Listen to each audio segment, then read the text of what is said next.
Allez, je vous l'avais promis, ça fait déjà 2 fois que je vous en parle, peut-être même 3. Aujourd'hui, on va faire ce soir, là, maintenant, tout de suite, vu que je suis en train de faire ma petite lecture avant dodo, j'en profite pour vous faire un petit topo sur ma lecture de ce soir. Allez, un petit effort avec mon bras qui va pas bien. J'en suis au tome 3. Et ouais, j'ai déjà dévoré tome 1 et tome 2. Je suis à la moitié du tome 3. Donc, allez, un petit topo sur True Beauty. True Beauty, si vous vous souvenez, historiquement, je vous en avais parlé, c'était un webtoon. Webtoon, c'est cette plateforme de webcomics qu'on peut lire en ligne, comme son nom l'indique. C'est une plateforme vraiment sympa. Moi, je trouve qu'elle est très intuitive, elle est très bien faite, et puis il y en a vraiment pour tous les goûts. Moi, c'est vraiment ma plateforme préférée. J'en ai essayé quelques-unes. Après, j'ai vu qu'il y en avait, j'ai vu 2-3 autres conseils là dernièrement passer sur internet qui avaient l'air plutôt sympa aussi, qu'il faudrait que j'essaye. Mais en tout cas, Webtoon, je pense que ça doit être la plus connue et en tout cas, c'est la plus populaire et c'est du coup la plateforme dont est issu beaucoup de mangas qui finissent en version, vous voyez, reliée et qui finissent aussi en version drama ou anime. Quoi vous dire d'autre ? On va peut-être parler un petit peu de l'histoire, tout simplement. L'histoire, elle est pas compliquée. Alors à l'origine sur le webtoon, et du coup le webtoon, la version reliée, elle est, c'est vraiment le webtoon. C'est la même histoire, c'est les mêmes bulles, c'est tout pareil. Avec des fautes d'orthographe en plus, je crois. J'en ai noté quelques-unes. Ça doit être des fautes de frappe, petit problème d'adaptation. Du coup, dans cette version d'origine, on a notre personnage Ju Kyeong. Alors franchement, les prénoms, je suis vraiment désolée, mais les prénoms coréens, va pas me falloir demander un effort subliminal pour y arriver. Je vais faire comme du mon mieux. Donc Ju Kyeong, qui est notre personnage principal, elle finit son collège. Elle a été martyrisée tout le collège parce que on la trouve moche. Ouais, c'est la pleine adolescence, dans la fleur de l'âge, avec ses boutons, ses plaques d'acné, ses grosses lunettes. C'est une geek, une geek.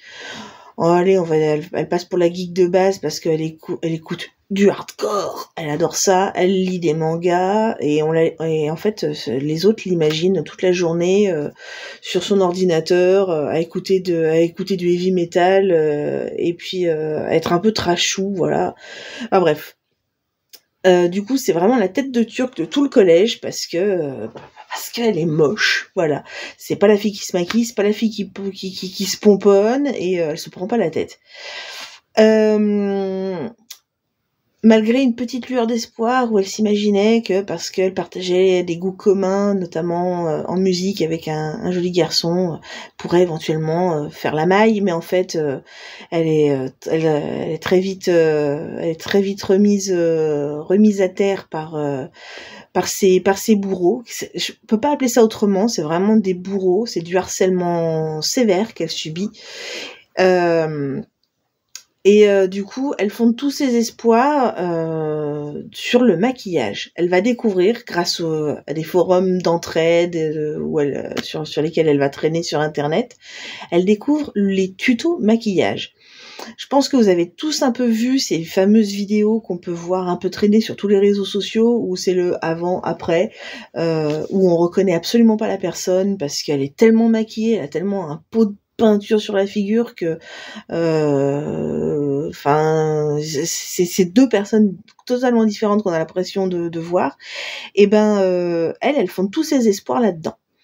Donc du coup, après un premier essai complètement catastrophique à la fin de son collège, elle va passer toutes ses vacances entre le collège et son entrée au lycée à s'entraîner pour se maquiller et changer de tête.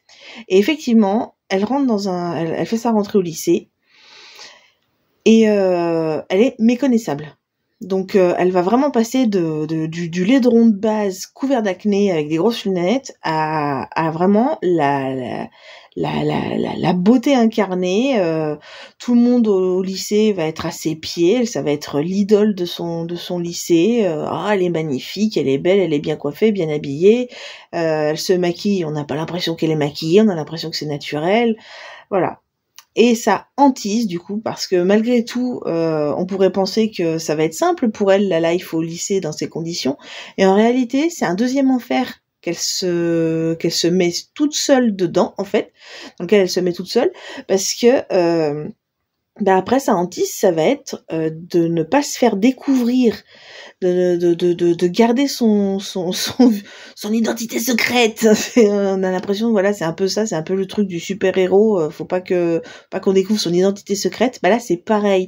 Elle a très très peur qu'on découvre son vrai visage non maquillé. Bien sûr, va rentrer dans l'histoire un premier beau garçon, ensuite un deuxième beau garçon, chacun avec leur propre comment dire, problématique, et en plus une problématique commune aux deux garçons. Et ensuite, vous avez bien compris, je pense, hein, on le voit arriver gros comme ça, un triangle amoureux. Je vous en dis pas plus parce que c'est une très belle histoire d'amour, mais c'est une très belle histoire sur le self-esteem, vraiment sur l'estime de soi, comment on peut apprendre à s'aimer, que ce soit avec ou sans maquillage, mais vraiment prendre confiance en soi. C'est une thématique très importante sur ce manga. C'est sur une période qui est très difficile, l'adolescence. Si vous êtes ado, je vous le conseille vivement. Si vous êtes parent d'ado, je vous le recommande vivement, parce que on a tendance en tant qu'adulte à oublier cette période. Alors moi perso, pour avoir vécu le harcèlement au collège, je sais trop ce que c'est. Je l'ai pas oublié. Mais je pense qu'il y a des parents qui n'ont pas conscience de ce que ça peut être. Et encore, quand je vous dis que moi j'étais harcelée au collège, à mon époque, on était sur du Nokia 3310. Je sais pas si vous voyez le truc avec le Snake, on est loin des réseaux sociaux qu'on a aujourd'hui.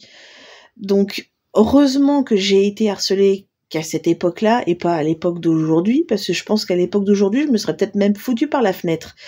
Donc, si vous êtes ado ou parent d'ado, que vous vous intéressez un tant soit peu à cette problématique du harcèlement, de ce que vivent les jeunes à l'adolescence, même si vous pensez que c'est rien, les histoires d'amour, les histoires de cœur de vos ados, c'est faux. C'est totalement faux. Bien sûr que les études c'est important, je vais pas vous dire le contraire. Je suis maman d'une fille de 11 ans qui en a bientôt 12. Je vais pas vous dire les études on s'en fout et c'est moins important que les histoires de cœur ou que les histoires d'amitié. Mais les histoires d'amour et d'amitié de vos ados, c'est toute leur life en fait, c'est toute leur vie, c'est ce qui va faire le fondement de leur personnalité et de leur vie sociale.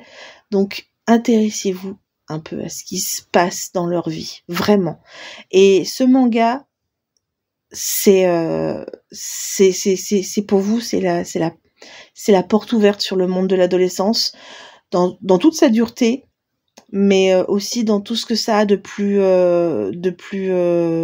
beau dans l'espérance. Voilà, c'est plein d'espoir. L'adaptation Netflix, je vous la recommande vivement aussi. Elle suit pas le même scénario, pas tout à fait. Les personnages sont pas issus des mêmes,